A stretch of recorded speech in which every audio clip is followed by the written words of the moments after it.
नमस्कार, आप देख रहे हैं न्यूज फॉर नेशन और मैं हूं सांत्वना आपके साथ। खरमास के बाद मुख्यमंत्री नीतीश कुमार की अध्यक्षता में बिहार में मंत्रिमंडल विस्तार होने की आशंका तेज हो गई है, जहां यह माना जा रहा है कि आरजेडी और कांग्रेस को मंत्री पद और दिया जाएगा, यानी कि आरजेडी से जो 2 सीटें खाली हुई हैं वहां मंत्री पद उस पार्टी को दिया जाएगा। तो वहीं दूसरी तरफ कांग्रेस भी अपनी दावेदारी ठोक रही है। जहां एक तरफ बीते दिनों जदयू के पार्लियामेंट्री अध्यक्ष उपेंद्र कुशवाहा को बिहार के उप मुख्यमंत्री बनाए जाने की चर्चा थी, तो वहीं अब सारी अफवाहों पर विराम लग चुका है। मुख्यमंत्री नीतीश कुमार ने इसे सिरे से खारिज कर दिया है। लेकिन उपेंद्र कुशवाहा से जब कुछ सवाल पूछे गए तो उन्होंने क्या जवाब दिया है बिहार की सियासत को लेकर, बिहार की वर्तमान राजनीति को लेकर, खासकर महागठबंधन की सरकार को लेकर उपेंद्र कुशवाहा का क्या रिएक्शन है, हम आपको बताते हैं। दरअसल राजनीतिक गलियारे की बहुत तेज चर्चा के हिसाब से उपेंद्र कुशवाहा के कदम फिर डगमगा रहे हैं। अभी वे जदयू संसदीय बोर्ड के राष्ट्रीय अध्यक्ष हैं, किसी और पार्टी में जा सकते हैं, लेकिन उन्होंने इसे सिरे से नकारा है, निहायत सतही दुष्प्रचार बताया है। दिलचस्प यह है कि उन्होंने बहुत ईमानदारी से इस दुष्प्रचार या अफवाह की बाकायदा वजह भी बता दी। बोले, ये सब दरअसल मेरी और मेरे अपनों की जदयू को नंबर 1 पार्टी बनाने का मौका नहीं मिलने की तड़प है, जो मेरे जदयू को छोड़ने के रूप में दुष्प्रचारित है। मैं वैसा खिलाड़ी हूं जिसे पवेलियन में बिठाकर रखा गया है, जबकि खेलने की बहुत दरकार है। हमारी पार्टी जदयू लगातार कमजोर हो रही है, उसको मजबूत करने की गंभीर कोशिश नहीं हो रही। जब उनसे पहला सवाल पूछा गया कि राजनीतिक गलियारों में चर्चा है कि आप जदयू को छोड़ देंगे, तो उन्होंने कहा 100% ये अफवाह है।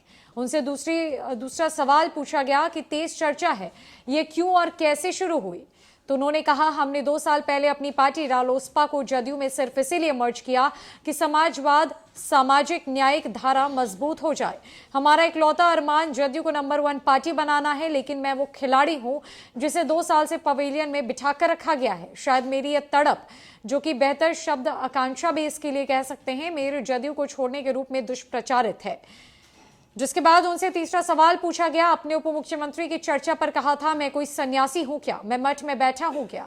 अब तो मुख्यमंत्री ने इसे पूरी तरीके से इस पर विराम लगा दिया है, तो अब आप क्या कहेंगे।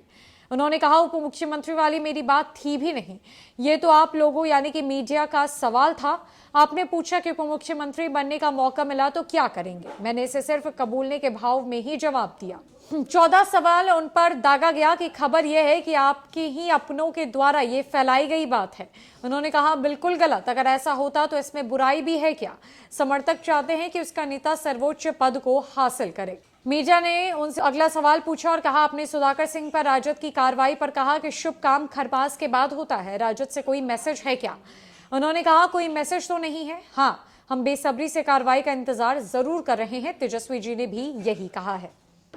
जदयू के संसदीय बोर्ड के अध्यक्ष उपेंद्र कुशवाहा ने अपनी ही पार्टी पर सवाल उठा दिए हैं। दरअसल जब मीडिया कर्मियों ने उनसे कुछ सवाल पूछे तो उन्होंने साफ तौर पर कहा कि वो ऐसे खिलाड़ी हैं जिन्हें 2 साल से पवेलियन में बिठा कर रखा गया है, खेलने का मौका ही नहीं मिला। उन्होंने बताया कि जदयू लगातार दिन प्रतिदिन कमजोर होती जा रही है, जिसे मजबूत करने की खास जरूरत है, लेकिन मजबूतीकरण पर कोई काम ही नहीं हो रहा। यानी कि उपेंद्र कुशवाहा ने अपनी ही पार्टी पर मुख्यमंत्री नीतीश कुमार और जदयू के राष्ट्रीय अध्यक्ष ललन सिंह पर सवाल खड़े कर दिए हैं कि उनकी वजह से जदयू की आज ये स्थिति है। इतना ही नहीं, उन्होंने आरजेडी को भी चैलेंज किया है कि जिस दिन उपेंद्र कुशवाहा पिच पर उतरेंगे, यानी कि मैदान पर सियासी खेल खेलेंगे, उस दिन आरजेडी को नंबर 1 की पार्टी से पछाड़कर जदयू को नंबर 1 बनाकर ही रहेंगे। फिलहाल के लिए इस खबर में इतना ही। नमस्कार।